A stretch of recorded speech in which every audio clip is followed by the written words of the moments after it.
People in the Northland and all across the country adore the ships that sail the Great Lakes. Yeah, but when the Mishpekatten's hull cracked last summer and took on water, it raised concerns about the strength of our aging vessels. Northern News Now's Natalie Hepner heard from those involved in all stages of repair and the importance of maintenance after the shipping season ends. Well, here's a picture. Nestled in the archives at the University of Wisconsin Superior Library, Let's see what we've got here. Is the past of the Duluth-Superior Harbor Club.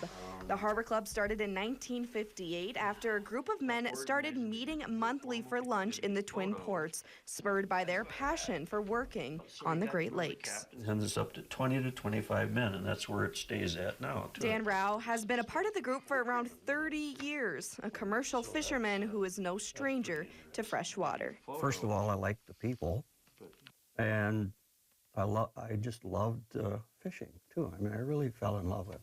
His love for the waters turned to teaching the next generation in the classroom and on the shores of Lake Superior. Rao operated a 58-foot steel tug for UWS research.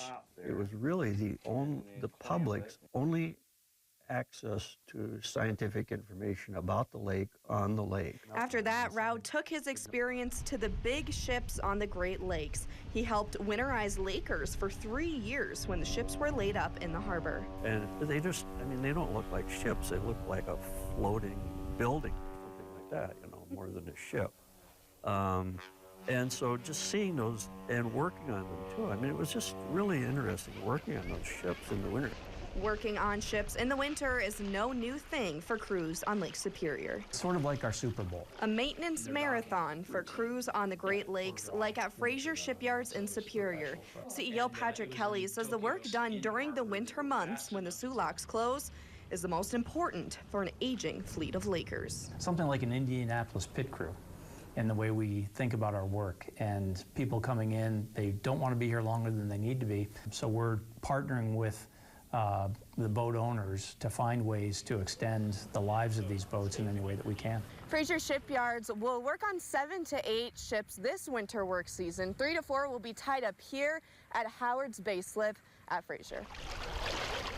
At this time of year, we're preparing and getting crews in place and equipment positioned as those boats come in that we're ready to get to work. The crew at Frasier shipyards, which nearly triples in the winter work months, maintains Lakers so they can safely sail on the Great Lakes for years to come.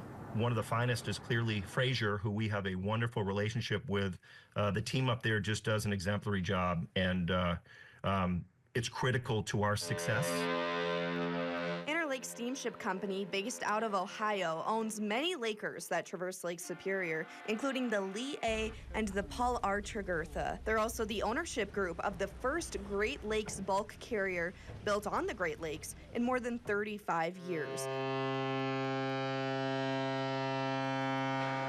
The Mark W. Barker first sailed under our lift bridge in the fall of 2022. Used the opportunity to build a ship in a way that would promote flexibility and allow for maximizing the resource of our design and starting from scratch. O'Connor said she was built with a unique cargo hold arrangement for flexibility, along with being slightly smaller than typical Lakers to better navigate rivers and terminals. The first new build on the Great Lakes in more than 3 decades highlights the changes we might see in ships to come. Seeing that vessel arrive here in the port of Duluth-Superior the first time and every subsequent time really is just an indication of the future being now for Great Lakes shipping, and it's exciting. The future of shipping on the horizon for Lake Superior. I mean, there's a wonderful, wonderful history, a long history of shipping on the Great Lakes, but it's exciting to work on the future. At the Duluth-Superior Port, Natalie Hepner, Northern News Now. Natalie, thank you. Now, the sulaks officially close tomorrow, which means shipping on the Great Lakes will be paused until the locks reopen in mid-March. Unlike the ships, the locks also undergo important maintenance work during these winter months. Roan said we might see ships trickle in the rest of this week.